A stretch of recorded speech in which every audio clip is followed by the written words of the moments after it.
இந்த ஆன்மா இப்போ இந்த உடம்பை விட்டு வெளியில் வந்து இப்படி இங்கே நிற்கிறதாக கற்பனை பண்ணுவோம். நின்றுட்டு இந்த உடம்பையே பார்க்குது அப்படி வச்சுக்குவோம். இந்த ஆன்மா தான் நான். ஸ்ரீபோகரின் சுகாலியா ரோமட்டாய்டு ஆர்த்தரைட்டிஸ், சொரியாட்டிக் ஆர்த்தரைட்டிஸ், சொரியாசிஸ் முழுமையாக குணமாகிறது. தொடர்புக்கு 9994724123. இப்போ சீவராசிகள்னு சொல்கிறாங்க, வாயிலா சீவராசிகள்னு சொல்கிறோம். அப்போது இதெல்லாம் நம்மெல்லாம் சீவன்கள். எங்கேருந்து வந்திருக்கோம்? சிவன்லேருந்து வந்திருக்கோம். சிவன் சிவத்திலிருந்து வந்ததால் சிவன். இந்த சஞ்சித கர்மம், இந்த பிராரப்த கர்மம், இது ரெண்டையும் அழிக்க வல்லது இந்த பஞ்சாமிர்த பிரசாதம். சித்தர் வந்துட்டு அங்கிட்டு காட்டுக்குள்ள ராஜாவுடைய உடம்புக்குள்ள ஊடுருவி இப்போ ராஜாவாக எழுந்து உட்கார்றாரு. மார்பு வரைக்கும் கழுத்து வரைக்கும் வச்சாச்சு. நெகிழாமல் இருக்கிறதுக்கு இந்த தண்டத்தை தண்டுவடமாக வச்சார். அது உண்மை. தண்டுவடமாக உள்ள வைத்து அதன் பிறகுதான் அந்த சிலை முழுமை பெற்றது. இது பழனி எம்பதியுடைய வரலாறு, நவபாஷண முருகனுடைய வரலாறு. 3 கர்மா இருக்குது. சஞ்சித கர்மா, பிராரப்த கர்மா, ஆகாமிய கர்மான்னு 3 கர்மா இருக்குது. அப்படின்னா என்னென்னு கேட்டிங்கன்னா, நம்முடைய ஆன்மா இங்கே பாருங்கள் சார். இப்போ நான் உங்களுக்கு புரிய வைக்கிறேன், பர்டிகுலராக உங்களுக்கு புரிய வைக்கிறேன். ஒருத்தர் என் கையை பிடிச்சிருக்காரு, ரைட்டா? இப்போ நான் யாரை பிடிச்சிருக்காருன்னு கேட்குறேன். உங்களை யாரை பிடிச்சிருக்காரு? உங்களை பிடிச்சி, ரைட். இப்போ நான் ஒரு அருவாள் எடுத்து கையை துண்டிச்சிட்டேன், வெட்டிட்டேன். ஆனால் அவர் பிடிய விடலை, துண்டாயிட்டு கை. நான் அங்கே போய் நிற்கிறேன். இப்போ எதை பிடிச்சிருக்காரு? கையை பிடிச்சிருக்காரு. அப்போ அது என் கை தானே தவிர அது நான் இல்லை. நல்லா கவனிச்சுக்கணும். அது என் கை, இது என் கை, இது என் கால், இது உடம்பு, என் உடம்பு. நான் யாரு? அதுக்குள்ளே இருக்கிற நான். அதுதான் ஆன்மா. இந்த ஆன்மா இப்போ இந்த உடம்பை விட்டு வெளியில் வந்து இப்படி இங்கே நிற்கிறதாக கற்பனை பண்ணுவோம். நின்றுட்டு இந்த உடம்பையே பார்க்குது அப்படி வச்சுக்குவோம். இந்த ஆன்மாவினுடைய உடம்பு தான் இந்த ஆன்மா தான் நான். சரி, இந்த ஆன்மாவை விஞ்ஞானம் ஒத்துக்குதா? இல்லை. ஆமாம், லங்ஸை காட்டுறேன், லிவரை காட்டுறேன், கிட்னியை காட்டுறேன், ஆன்மாவை காட்டுறாங்கிறானே. சரி, ஆனால் நம்முடைய தேசத்தினுடைய ஒரு ஸ்லோகன் இருக்குது பாருங்கள், சத்தியமேவ ஜெயதே. வாய்மை வென்று தான் சார் தேரும். எவ்வளோ பெரிய விஞ்ஞானத்தாலையும் அதை மறைக்க முடியாது. விஞ்ஞானமே ஒரு ஒப்புதல் வாக்கு மூலம் வேறு ஒரு தியரிக்கு கொடுக்கும்போது ஒத்துக்கிட்டான். எங்கன்னா ஆற்றல் அழிவின்மை விதின்னு ஒன்று வருது. அந்த ஆற்றல் அழிவின்மை விதி என்ன? ஆற்றலை ஆக்கவும் முடியாது, அழிக்கவும் முடியாது. அது நிலையானது. ஒரு ஆற்றல் இன்னொரு ஆற்றலாக மாறும் தன்மையுடையது. ரைட்டு. இப்போ நல்லா கவனிச்சிக்கிங்க.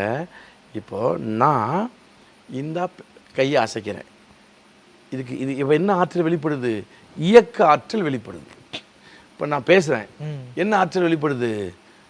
சவுண்ட் எனர்ஜி, ஒலி ஆற்றல் வெளிப்படுது. ரைட்டா? இப்போ காற்று நின்று போச்சு,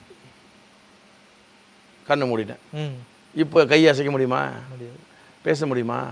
அப்போது இந்த ஒலி ஆற்றலும் இந்த இயக்க ஆற்றலும் வெளிப்படுவதற்கு உள்ளுக்குள்ள ஏதோ ஒரு ஆற்றல் இருக்குன்னு தானே அர்த்தம். அது உயிராற்றல். ரைட் தானே? இப்போ விஞ்ஞானம் என்ன சொல்லுது?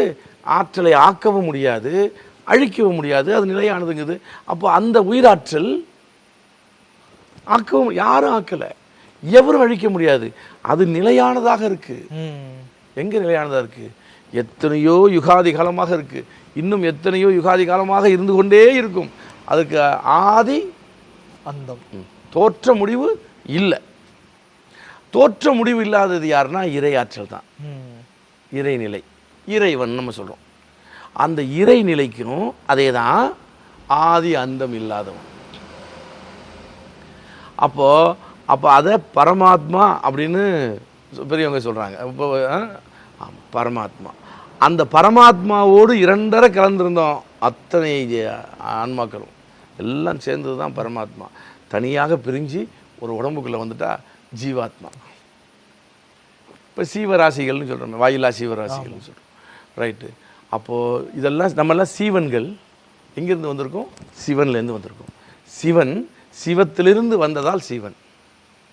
திரும்ப போய் சிவனோடு ஐக்கியமாகிடணும்.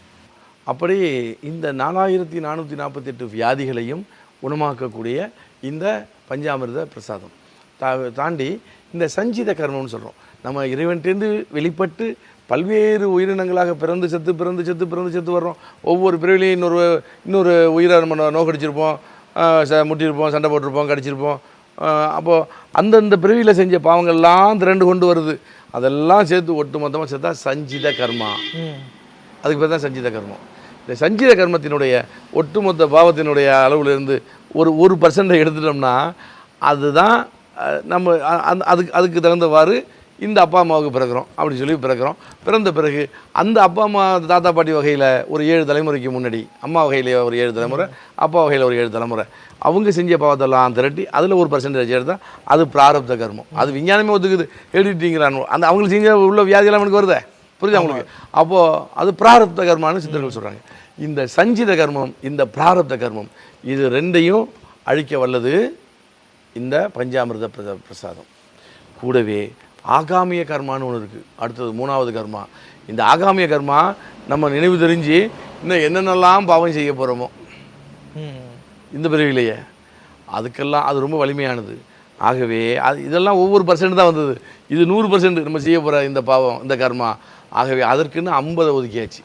அப்போது 4448 வியாதிகள் போயிடும். சஞ்சித கர்மா, பிராரப்த கர்மா போயிடும். இங்கே ஒரு 50 ஆகாமிய கர்மாவுக்காக அதனுடைய பாவ பதிவுகளும் கழிந்துவிடும் இந்த பிரசாதம் சாப்பிட்டா. அப்போ 4500. அப்போது இந்த நவபாஷானத்தில் 9 இந்த பஞ்சாமிர்தம் 5, 9 5 45, 4500. இவ்வளோ தோஷமும் உங்களை விட்டு விலகி ஆன்மா புனிதம் பெற வேண்டும் என்று விரும்பித்தான் போகர் சித்தர் அந்த அமைப்பை உருவாக்கினார். ரைட்டு. இப்போ இந்த நவபாஷானத்தில் இந்த முருகன் சிலை செய்யும்போது ஏகப்பட்ட திருவிளையாடல்கள் முருகனும் செய்தார், போகரும் செய்தார். இப்போ இப்படி ஒரு திட்டம் இருக்குது அப்படின்னு சொல்லிட்டு அந்த ஊரில் இருந்த ஒரு சிறுவன், அவர் தான் இவருடைய பிரதான சீடர் புலிப்பாணி சித்தர். அவரை துணைக்கு வைத்து கொண்டு அவருக்கு இந்த சித்த வித்தைகளை எல்லாம் கற்றுக் கொடுத்து ககன மார்க்க பிரயோகம் வரைக்கும் கற்றுக் கொடுத்துருச்சு, வான்மார்க்க பயணம் வரைக்கும் எல்லாத்தையும் கற்றுக் கொடுத்து அவரையும் கூட வைத்து கொண்டு இந்த நவபாஷானங்களை எல்லாம் அங்கங்கே போய் திரட்டி எடுத்து கொண்டு வந்து ப்ராசஸ் பண்ணி ரசவாதம் பண்ணி அவற்றையெல்லாம் கல்லாக இறுக்கி கொஞ்சம் கொஞ்சமாக செஞ்சுக்கிட்டு வர்றாங்க. செஞ்சுட்டு வரும்போது இடுப்புக்கு மேலே எவ்வளவு அந்த கல் அந்த ரசவாதம் போகவே மாட்டேங்குது. இந்த நவபாஷான கட்டுப்படவே மாட்டேங்குது. நெகிழ்ந்து கீழே திரும்ப வருது. இடுப்பு வரைக்கும் உறுதியாக வந்தது, அதற்கு மேலே வர மாட்டேங்குது. என்னது என்ன பண்ணுறதுன்னு சொல்லி ரொம்ப முயற்சி பிரயத்தனப்படுறாங்க, பண்ண முடியல. சரி, போகர் சித்தர் சொல்கிறாரு, எனக்கு ஒரு சின்ன ரிலாக்ஸ் வேணும், நான் சீனா போயிட்டு வரேன், நீ பார்த்துக்க, நீ போய் இந்தந்த மூலிகைகளை கொண்டு வா, இந்தந்த மருந்துகளை கொண்டு வான்னு சொல்லி சில விஷயங்களை அவருக்கு சொல்லி கொடுத்துட்டு இவர் போயிடுறார் சீனாவுக்கு. பறந்து போயிட்டுருக்காரு. ஆன் தி வேயில் ஒரு சம்பவம் நடக்குது. என்னன்னு கேட்டிங்கன்னாக்கா, மேலே போயிட்டே இருக்காரு, கீழே ஒரே கூட்டமாக இருக்குது. அதாவது ஒரு அரண்மனை பூந்தோட்டம், அந்த நந்தவனத்தில் ஒரே மக்கள் கூட்டமாக இருக்குது. ஒரே பெருங்குரல் எடுத்து எல்லோரும் அழறாங்க. ஏன் அழறாங்கன்னு ரொம்ப கவனமாக பார்க்குறாரு. நடுவில் அந்த நாட்டினுடைய மன்னர் செத்து கிடக்கிறார். அப்போ அந்த ராணி மார்பிள் அடிச்சுக்கிட்டு கதறி அழுகிறத பார்க்கணுன்னு இவருக்கு இறக்கம் வந்துருச்சு. அவர் என்ன சொல்கிறான், ஐயோ நம்ம சின்ன பையன் ஒரு பையன் இளவரசன் சின்னவனாக இருக்கானே, பக்கத்து நாட்டுக்காரன் ராஜா சீக்கிரம் வந்து நம்ம நாட்டை பிடிச்சிட போகிறானே, எங்கள் வாழ்வெல்லாம் இப்படி ஆயிட போகுதே, நீ வந்துட்டு இப்படி அல்பாயுசில் இப்படி இறந்து போயிட்டீங்களே மகாராஜா, நாங்கள் என்ன பண்ண போகிறோம்னு சொல்லி பயந்து கதறி அழுகிறான்.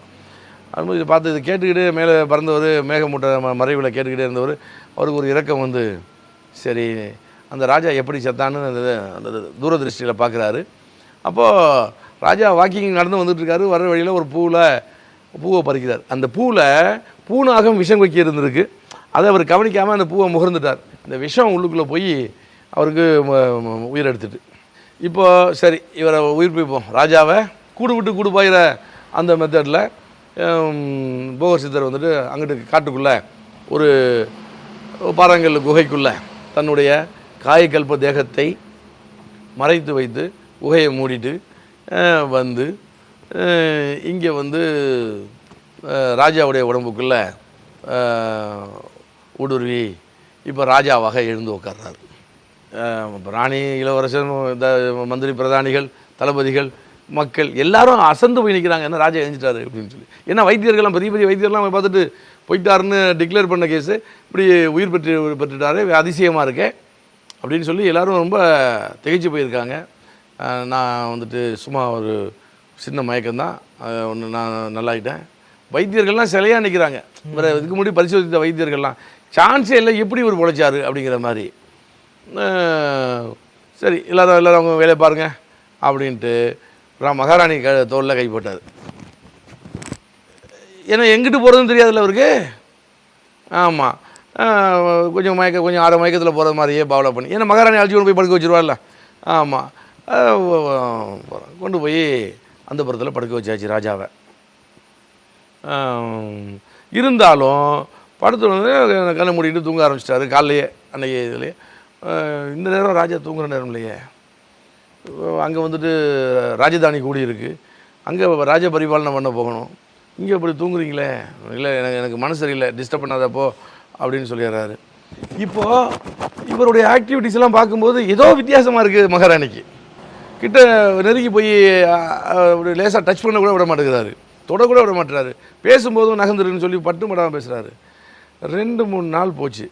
ஒரு நாள் அதன் பிறகு மந்திரி வந்து அழைச்சிட்டு போய் அந்த ராஜ பரிபாலனம் பண்ணுறது, அந்த நீதிகளை விசாரித்து இப்போ தீர்ப்பு சொல்கிறது, இந்த மாதிரியான விஷயங்கள் போயிட்டுருக்கு. 2-3 நாள் போயிடுச்சு. இப்போ வந்து படுக்கிறாரு. படுத்தோடனே ராணி தாழ் போட்டு இப்போ எனக்கு உண்மை தெரிஞ்சாகணும், நீ ராஜா இல்லை, எனக்கு நல்லா தெரியும், ராஜாவோட உடம்புல இருக்கிற ஏதோ பேயே என்னமோ தெரில, நீ யார் எங்கேயா வந்த, யார் நீ, என்ன நீ வந்துட்டு என் மேலே ராஜா எவ்வளோ பிரியமாக இருப்பார், தொட கூட விட மாட்டேற, எது கேட்டாலும் பதில் சொல்ல மாட்டேற, நீ வந்துட்டு ராஜா இல்லை அப்படிங்கும்போது, ஆமாம் அம்மணி, நான் வந்துட்டு போகர், நான் பழனி எம்பதியில் பழனி மலையில் நவபாஷான முருகன் செய்யும் அரிய பணியில் ஈடுபட்டிருக்கேன். நான் அடிக்கடி என் சொந்த ஊரான சீன தேசத்துக்கு ககன மார்க்கமாக போயிட்டு வருவேன். அப்படி போகும்போது தான் இங்கே இந்த சம்பவத்தை பார்த்துட்டு, நீ அழுததை பார்த்துட்டு நான் மனம் இறங்கி வந்தேன். இப்போ உனக்கு தெரிஞ்சு போச்சுல்ல, என்னை விட்டுரு, பழையபடிக்கு ராஜா செத்து விழுந்துருவான், நான் போய் என் பழைய தேகத்தை எடுத்துகிட்டு நான் கிளம்பி போகிறேன் அப்படிங்கும்போது நெடுஞ்சாங்கடையாக காலை விழுந்து கட்டி பிடிச்சிவா, போயிடாதீங்க, நீங்கள் அந்நியராக இருந்தாலும் பரவாயில்ல, உயிரோடு இருக்கிறீங்கிற அச்சத்தில் எதிரி தேசங்கள் இருப்பானுவா. பையன் வளர்ந்து பெரியவன் ஆயிடுவான். ஆன பிறகு அவன் கையில் அரச பொறுப்பை ஒப்படைக்கும் வரையில் நீங்கள் இருந்து தான் தீரணும். இல்லாட்டினா நீங்கள் இப்போ இடையில வந்து இந்த 2-3 நாளில் என்ன எங்களுக்கு பெரிய சாதனை பண்ணிட போகிறீங்க, எங்களுக்கு ஒன்றும் பெரிய யூஸ் இல்லை, அதனால் தயவுசெய்து போயிடாதீங்கன்னு கதறி அந்த அம்மா அழப்போக இறக்க சுபாவம் உள்ள போகர் சித்தர் சரி கொஞ்ச நாளைக்கு இருப்போமேன்னு முடிவு பண்ணி இருந்துட்டார். அதன் பிறகு சகஜமாயிட்டார், இது ராஜாவாகவே மாறிட்டார். ஆமாம், குடும்பம் நடத்த ஆரம்பிச்சிட்டாரு, ராஜதானியில் ராஜபாட்டையில் தீர்ப்பு சொல்ல ஆரம்பிச்சிட்டாரு, எல்லா வேலையும் செய்ய ஆரம்பிச்சு, ராஜா என்ன செய்வாரோ அத்தனையும் செய்ய ஆரம்பிச்சிட்டார். கொஞ்சம் கொஞ்சமாக இவர் பழசையே மறந்துட்டார், ராஜாவாகவே ஆயிட்டார் இவர், அந்த மாதிரி ஆயிட்டார். இங்கே புலிப்பாணி இன்னும் நம்ம குரு போனார், ஆளையே காணுமே, இந்த வருவார் அந்த வருவார்னு பார்த்தாக்க வருடங்கள் ஓடிடுச்சு, 2-3 வருஷம் ஓடிடுச்சு, என்ன ஆச்சு அப்படின்னு நிஷ்டையில் உட்காந்து பார்த்தாரு. ஆகா, இங்கே ராஜ பரிபாலனை பண்ணிக்கிட்டு இருக்காரு, இவரை போய் மீட்டு கொண்டு வரணும் அப்படின்னு சொல்லிட்டு அவர் ககன மார்க்கமாக வான்மார்க்கமாக, அதுக்கு பேர் ககன மார்க்க பிரயோகம்னே பேர், வந்து கொஞ்சம் ஒளிஞ்சு கிழிஞ்சு இரவு நேரங்களில் உள்ளுக்குள்ளே வந்துட்டார். எங்கே வந்துட்டார்? மன்னர்கிட்ட வந்துட்டார். மன்னர் தூங்கிட்டு இருக்கார். நேராக போய் தட்டி எழுப்புறார். ராணி இல்லாத நேரமாக பார்த்து தட்டி எழுப்புறார்.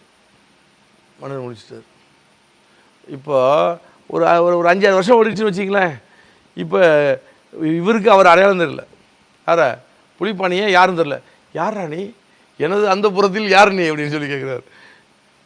பகவானே, கொஞ்சம் நான் உங்கள் சிஷியன், நீங்கள் போகர் என் குரு, நான் புலிப்பாணி அப்படின்னு சொல்கிறாரு. அப்போ தான் அவருக்கு எல்லாம் ஞாபகத்துக்கு வருது. சரி, நீங்கள் பாட்டுக்கு இங்கே வந்துட்டீங்க, அங்கே பாதிலே இருக்குது, நீங்கள் கேட்ட ஜாமான்லாம் கொண்டாந்து வச்சுட்டேன், வாங்க எல்லாம் ரெடி ஆகிட்டு இருக்கு, நம்ம போய் நம்ம வேலை செய்வோம், இது வேண்டாம், இது இல்லை நம்ம வேலை, கிளம்புங்க அப்படின்னு குருவை உஷார் பண்ணுறாரு.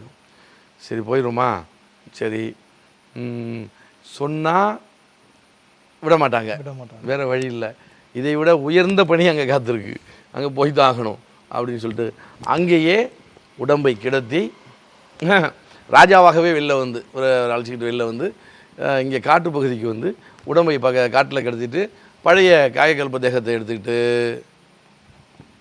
2 பேரும் அங்கேருந்து கிளம்புறாங்க. எங்கே பழனிக்கு திரும்பிடுவோம்னு சொல்லிட்டு கிளம்புறாங்க.